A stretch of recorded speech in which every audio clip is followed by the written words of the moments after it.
Gising kami is around 6:30. So, ngayon nagbe-breakfast kami ng 7. Nandito kami sa Holiday Inn sa South Dakota. So, from here, papuntang Sioux Falls sa bahay namin is around 4 to 5. Depende kung wala kaming stopover. So, ang last stop namin is yung Mount Rushmore. Kasi daw, yun ang dinadayo dito. Beautiful spot. Say hi to Riddell. Hi everyone. Ganda ko naman. Alis na kami ngayon, Cristel. Ayan, uncle mo. Maganda rito, free food. Free breakfast. Complimentary breakfast. Complimentary breakfast. So, yan. Alis na kami. Snow dito eh. Nag-check-in lang kami. Medyo snow to travel kami. Yan. Ang aking kabiyak ng aking puso. Ayan naman ang mga sa akin itong sayon with soup and rice. Sa'yo? Sa'yo, soup And rice. Some rice. White rice nakalagay.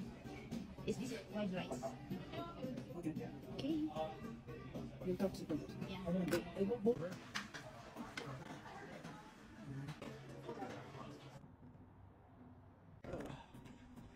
Okay, we just ate dinner at the Hanging Five restaurant.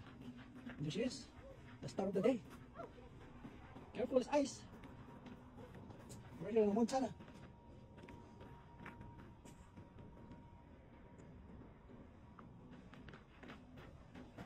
Alright. Hello. Guys, sa McDo. Ayun yung tanawin namin sa labas. Ito lang pinakamalapit kasi. So, ito na yun kasi gusto kong coffee. Coffee. Yeah, coffee. So, lamig kasi sa labas. 1, 2, 3.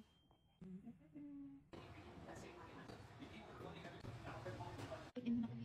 Ito kasi, so cold. Ganda naman, it's pretty. Check-in muna. Siguro ito na yung last check-in natin, ano? Hope so. Ang ilang check-in na natin to. So, nakailang check-in na kami. Siguro, 4, 5? So, nakinta to, sa nakinta. So, dito kami mag-overnight tapos travel again tomorrow.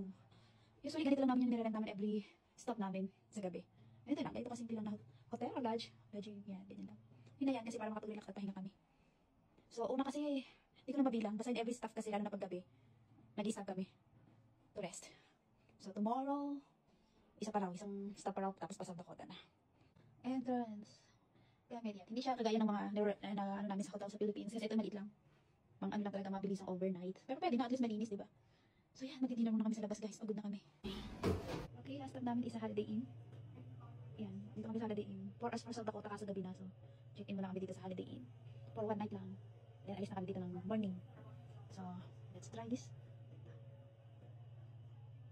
Sa Holiday Inn tayo. Pahinga lang ng wanda. Yan ang gamit namin. King bed. 1 day lang naman kami dito. Kaya okay na. Again, 1 day pahinga. Then, biyahe na pa. So, actually, nasa South Dakota na kami.